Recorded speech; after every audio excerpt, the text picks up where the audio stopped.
La célebre frase coreada en la Revuelta de Mayo del 68 en París, la imaginación al poder, repercutió con fuerza en el mundo del arte. Bajo el signo de esa imaginación y del entonces llamado experimentalismo, muchos artistas deciden abandonar la práctica tradicional de la pintura y la escultura para explorar nuevos territorios de creación.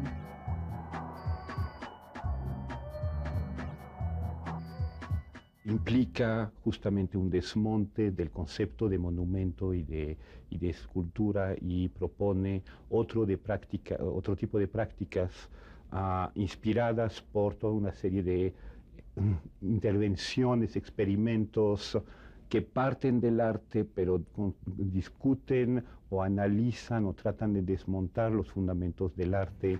La deconstrucción puntual de los parámetros de producción y de recepción de las obras de arte supuso, entre otras cosas, la legitimación de prácticas artísticas realizadas en las intersecciones de los antiguos géneros. De esta efervescencia multidisciplinaria surgió lo que el historiador español Simón Marchand denominó nuevos comportamientos del arte, entre ellos la instalación. Había una necesidad de ciertos artistas de romper con un sistema del arte establecido. A 40 años de su aparición, la instalación carece de una definición única y precisa. Más que un movimiento artístico o una escuela, es un género amplio que reúne una enorme variedad de prácticas que cada día cuestionan y extienden su radio de pertinencia. Medio collage dadaísta, medio bodegón posmoderno, la instalación consiste en la colocación de objetos, generalmente de naturaleza heterodoxa y paradójica, en un espacio determinado. Los artistas que trabajan dentro de este campo buscan alterar el espacio y transformarlo en su contenido perceptual. Se trata de trabajar con la realidad y no con su representación. Las raíces de la instalación pueden encontrarse en la obra de algunos artistas de principio del siglo XX, como Marcel Duchamp, pionero en la creación de obras que buscaban romper con la manera tradicional de entender el arte. Marcel Duchamp, cuando llena de cables, de cuerdas, un cuarto completo en una exposición surrealista en Nueva York en 1947, si me acuerdo bien. Eso sería como el detonador de este tipo de cosas, aunque las prácticas realmente empiezan mucho más tarde. Entonces no se les llamaba instalaciones, pero el espíritu de algunas piezas era el mismo. Los futuristas, dadaístas y surrealistas también se aventuraron en este terreno. Sin embargo, no sería hasta el comienzo de la década de los 60 que la práctica de la instalación sería reconocida como tal. Desde el pop art o el arte minimal hasta el conceptualismo, el terreno fue preparándose para que surgiera este nuevo género artístico que terminaría por no parecerse a nada de lo que se había hecho antes.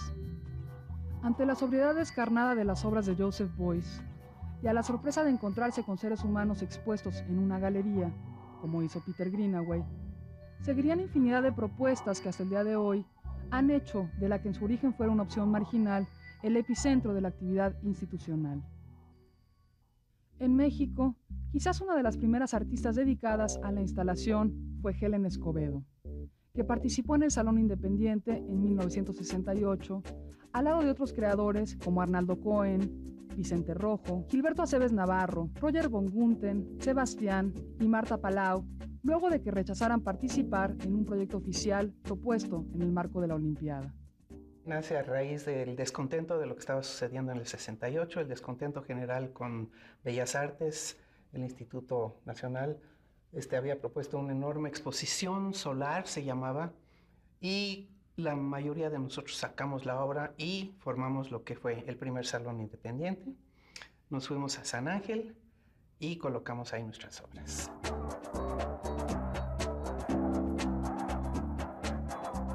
No era solo México, el mundo estaba cambiando.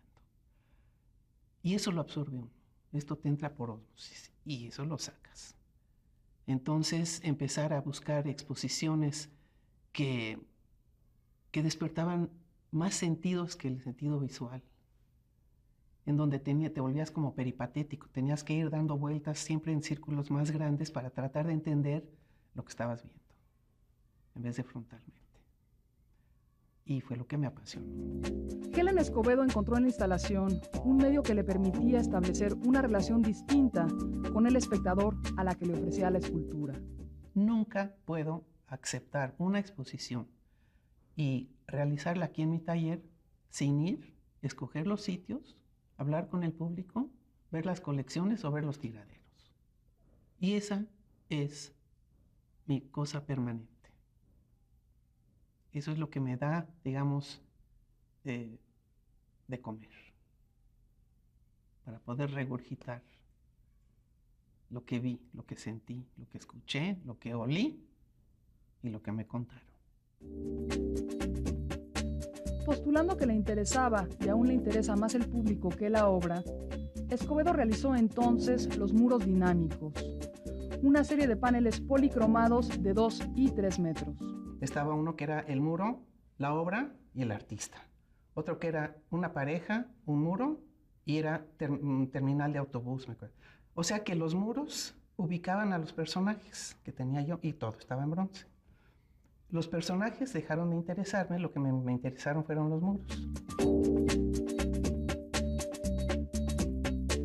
Desde su primer encuentro con la instalación, a finales de los 60, Escobedo se convirtió en una de sus principales exponentes y promotoras. Hice 13 intervenciones que tenían que ver con la muerte de la ballena gris. Había yo adoptado una ballena gris a través de las Naciones Unidas o la UNESCO, no me acuerdo, pero en fin. La muerte del bosque, usando enrejados y puras hojas secas. Y el tercero era la muerte de la ciudad, usando basureros.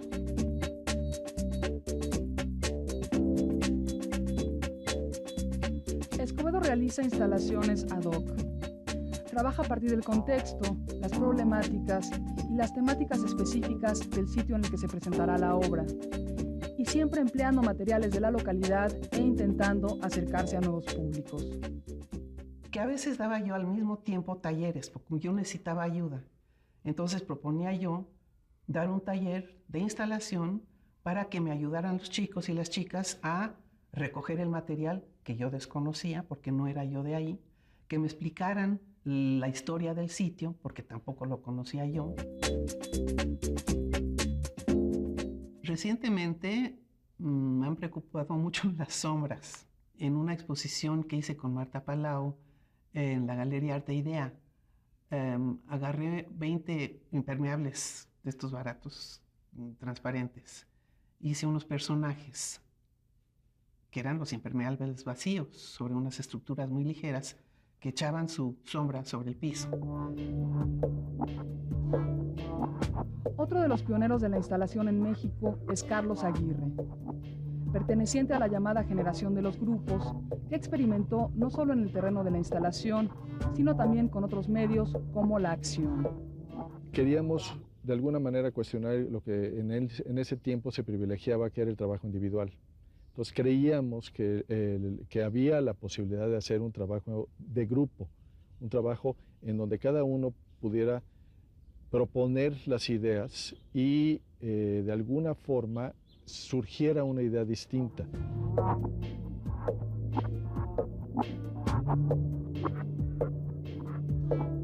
Carlos Aguirre formó parte del colectivo Proceso Pentágono de 1979 a 1980, al lado de Víctor Muñoz, Carlos Fink, José Antonio Amezcua, Felipe Ehrenberg y Lourdes Grobet. Antes de la llegada de Aguirre, el grupo había realizado diversos proyectos como 1929 Proceso, presentado en la Galería de Limba.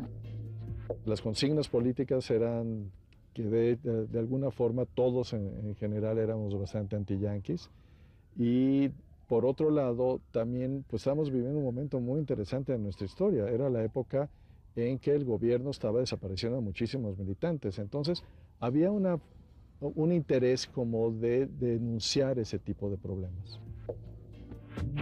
Poco después, Aguirre empezó a trabajar de manera individual en la creación de instalaciones, siempre con una fuerte carga política y empleando objetos como hachas, grapas quirúrgicas, palas, troncos de madera e incluso una guillotina y una silla eléctrica.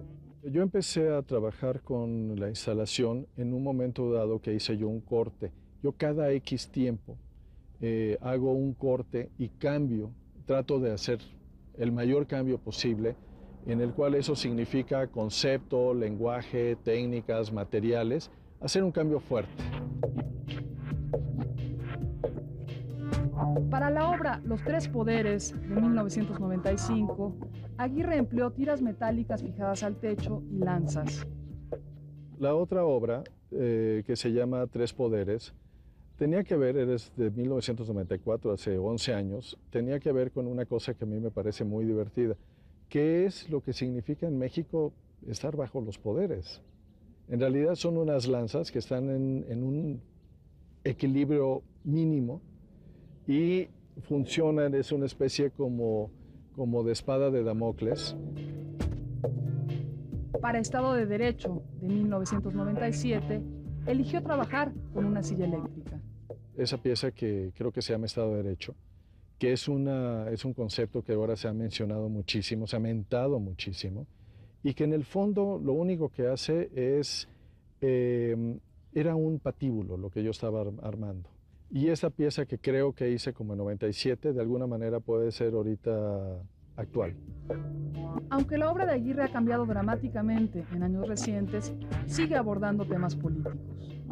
Ese es actualmente lo que me está interesando a mí, de encontrar cómo en Estados Unidos, por ejemplo, han aterrorizado a sus propios compatriotas porque todos los textos después del 11 de septiembre, todos los titulares de la prensa eran la palabra terror, terrorismo.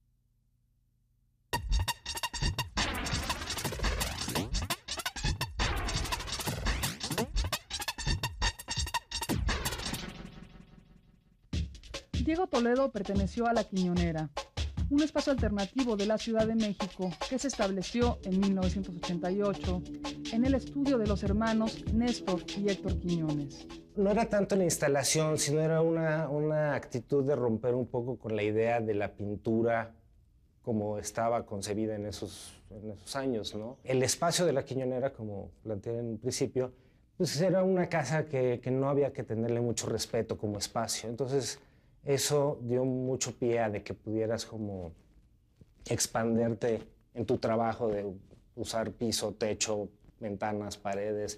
El mismo jardín era tan desastroso que también era un espacio libre y neutro para hacer o deshacer, ¿no? Diego Toledo, quien había estudiado en la Academia de San Carlos, se fue alejando de la pintura para acercarse a la instalación. Yo creo que también en la escuela en San Carlos ya había como mucha gente que estaba interviniendo en la pintura con otros materiales. Y eso yo creo que fue lo que fue el primer motor, digamos, para acercarse a la instalación. La primera exposición en la que Toledo mostró instalaciones fue Rastra, realizada en el Museo Carrillo Gil entre 1993 y 1994. Detener fue una de las piezas ahí presentadas. El título de la exposición Rastra quiere decir, es como la huella que deja el agua en la erosión, ¿no? En las huellas de erosión, ¿no? Entonces, uno de los elementos importantes con los que quería yo trabajar era el agua. Estos toboganes con unas como pirámides de barro crudo, los cuales les goteaba yo agua y bueno, se iban deshaciendo las pirámides, manchando los toboganes. Y también era como un poco esta idea de incluir un proceso dentro de las piezas. En una reflexión acerca de los distintos usos de la construcción arquitectónica, realizada en colaboración con el arquitecto Axel Arañó, Toledo desarrolló la obra Se Traspasa, que se presentó en la Sala de Arte Público Siqueiros en el 2004. El arte público me ha acercado mucho al estudio del espacio, el espacio tanto público como privado. De ahí un fuerte interés hacia la arquitectura, que bueno, no es nada nuevo en el arte contemporáneo. Lo que me interesaba era como nada más representar los límites de los espacios, de un espacio que arquitectónicamente no tiene un valor, pero que es altamente reconocible en sentido cotidiano, ¿no? Por su parte, el argentino Enrique Gesick llegó a México en 1991. Aunque contaba con una formación de escultor, ya desde 1987 había comenzado a experimentar con la instalación, realizando obras que salían de los muros, colgaban de los techos y emergían del piso. Pues según yo, en aquella época, llamar instalación a algo tenía que ver con la forma en que pudiera ocupar el espacio. Desde entonces, Gesick ha realizado numerosas obras, siempre a partir de comentarios políticos y repasando el imaginario de la violencia social en sus manifestaciones policíacas, militares, tecnológicas y mediáticas. A mí me interesa, por ejemplo, el tema de la guerra no necesariamente de una guerra específica en particular. O sea, digamos que me he ido concentrando en los últimos tiempos como en dos líneas, ¿no? Una línea en la cual hago referencia directa a la guerra utilizando el video, donde digamos, el espacio está tomado por el mismo equipo de video, televisores, monitores, videocaseteras y las imágenes, ¿no? Que normalmente lo que hago es como una suerte de narrativas paralelas en distintos canales de video que van corriendo simultáneamente. La otra vertiente o el otro aspecto en el que me he ido enfocando más es un trabajo más relacionado con la acción y que se ha ido orientando hacia una agresión al espacio museográfico.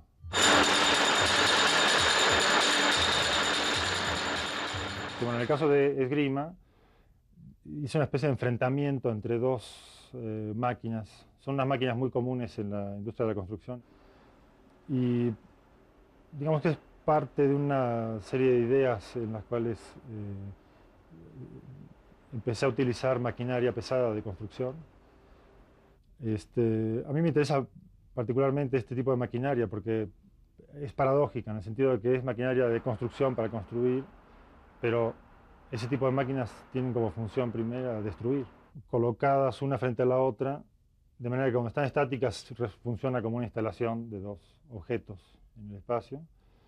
Y en ciertos momentos estas máquinas empezaban a funcionar y se enfrentaban como una especie de lucha con estos martillos chocándose uno contra otro. Por una necesidad ahí técnica, yo les puse a cada martillo una especie como de protección o de tapón, que por los golpes, la dilatación, el calor producido por los golpes, se caían.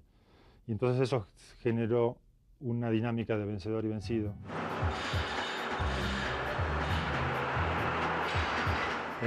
Bueno, SOS es una pieza que consiste en una, digamos, yo manejo una excavadora sobre orugas que tiene, en vez de la pala de excavar, tiene un martillo. Y la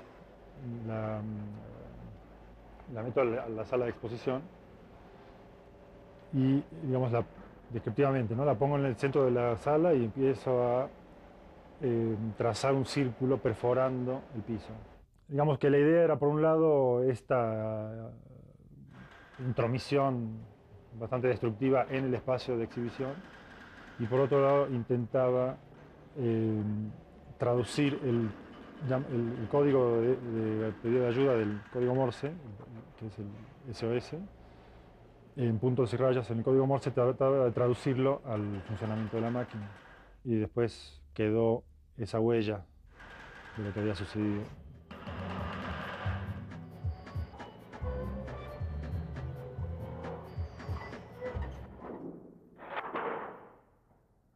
Buscando comentar la violencia que subsiste en zonas marginadas, Enrique Gesick produjo Estructura construida por albañiles y 500 cartuchos calibre 12 en el 2003.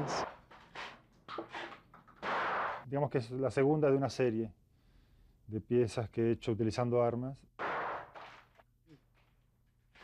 Es un tipo de escopeta característico de las fuerzas policiales, ¿no? Y a mí me interesa particularmente en ese contexto utilizar esas armas porque son las armas de las fuerzas de represión. Y de alguna manera lo que estaba haciendo era, por un lado, referirme a cuestiones sociales o sea, al momento de estar agrediendo de esta manera construcciones que son como digamos, la arquitectura de emergencia de cualquier periferia de Latinoamérica, ¿no? Otro acercamiento a la instalación ha sido el propuesto por Teresa Margoles, quien formó parte del colectivo CEMEFO durante la primera mitad de los 90. Las acciones eran atiborrar los sentidos y que la reflexión no fuera en el espacio, sino fuera en tu casa o en el café temblando, tomándote. Pero en los últimos años he estado como trabajando solamente la periferia del cuerpo. La obra de Margoles ha girado en torno al reciclaje y la apropiación de restos mortuorios desde hace una década. Los últimos años que he estado no solamente visitando morgues de México, sino de otros países. El material con el que Margoles trabaja proviene de cuerpos que murieron por accidente o violencia, un fenómeno común en un país como México. Me he puesto en esa línea casi invisible, ¿no? Que es entre el espacio donde se hacen las autopsias y donde están los familiares. Entonces, tengo esa libertad de pasar de un espacio a otro y poder estar escuchando, sintiendo la pérdida de la familia, hablando con ellos y volver a pasar y ver acá el cuerpo del hijo o del papá o del hermano abierto y perdido por asesinato. Aunque antes su obra se centraba en cuerpos que no habían sido reclamados en la morgue, hoy la artista establece cercanos vínculos con los familiares de las víctimas. Entonces así lo pienso también en un espacio museístico, ¿no? Trabajando con los fluidos o con su grasa, con su agua, o sea, solamente el agua que los tocó, el agua común y corriente que solo por tocarlos después yo la retomo y ya lleva la esencia, ¿no? Ya está ahí. Si bien las primeras obras de Margoles mostraban abiertamente cadáveres animales y restos mortuorios, en sus trabajos actuales el cuerpo únicamente está insinuado. Tal es el caso de las obras Vaporización y En el aire. Vaporización es una pieza que hice en el 2001 y no es que surja de repente, ¿no? Es una consecuencia del trabajo anterior. El estar yendo continuamente a distintas morgues y viendo cómo se trabaja con los cuerpos, con esos cuerpos violentados, cómo se trabaja con agua, con vapores, lleno de líquidos. Entonces, entre esos líquidos y entre esos vapores, pues empieza a surgir la pieza, ¿no? Sus obras más recientes, Caída libre y Fosa común, continúan subrayando el interés de Margoles sobre el tema de la violencia en México. La pieza Caída libre consiste en una gota de grasa que cae del techo. Cada minuto cae la gota de grasa. Esa grasa la obtuve de varios cuerpos de personas asesinadas. Y esa gota cae cada minuto cae directamente al piso. Lo que en esta pieza trataba de contar o decir era que cada minuto en México y en América están matando a una persona. Si bien este programa no cubre más que una pequeña parte de la historia de la instalación en México, Helen Escobedo, Carlos Aguirre,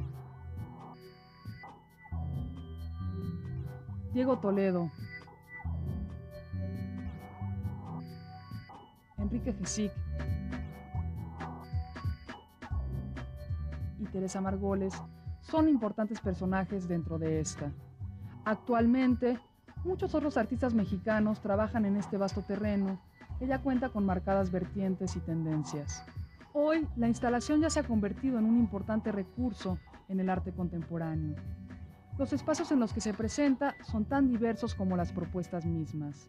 El momento clave es 1993-94.